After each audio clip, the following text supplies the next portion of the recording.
Uban ka na ito gigamit yun ang talento aron moasenso sa kinabuhi. Sama na lang nining dancer nga among naila-ila sa nagkalain-laing nasod na naabot tungod sa iyang pagkamahiligon sa pagsayaw.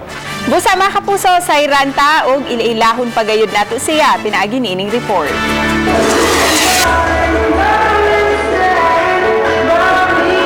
Siya si Jessie Lou Arjua Ferraro, ang 36 anyos nga usa ka professional dancer o choreographer. Bata pa lang si Jessie Lou, mahiligo na gayud siyang musayaw. O gipalambo pa gayud kini dihang nag-high school. Nag-start na dyan ko since 5 years old, pero na-enhance na ko siya since nag-high school ko, na-develop na ko siya.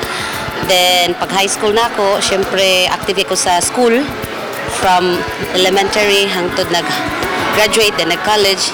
So, pag college na ako, dito na ako medyo ni-focus sa Latin.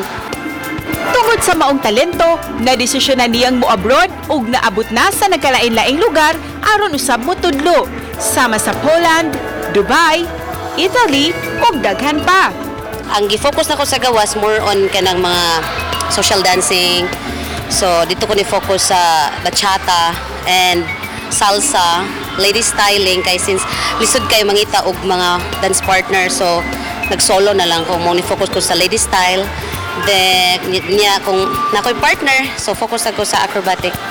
Gipakitaan pa kami niya niining sample sa sayaw nga iyang sagad itudlo nga gitawag nga bachata sensual lady style.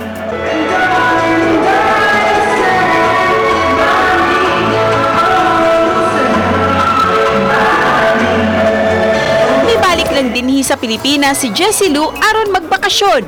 Apan ang iyang maestra kaniadto, proud kaayo karon sa nakabot sa iyang estudyante. Very proud kay ko sa iyahang kanang mga achievements ngadto sa Italy, ngadto sa Poland, sa Dubai. Dito gid siya, murag dito siya natagaan og kanang chance ba nga ni excel gid siya sa iyahang dancing skills.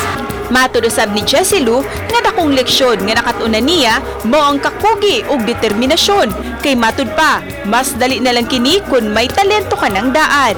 Uban ni Lian Sinkulan ug Jovel Ubiso sa Sulkibod Castro, Balitang Bisdak.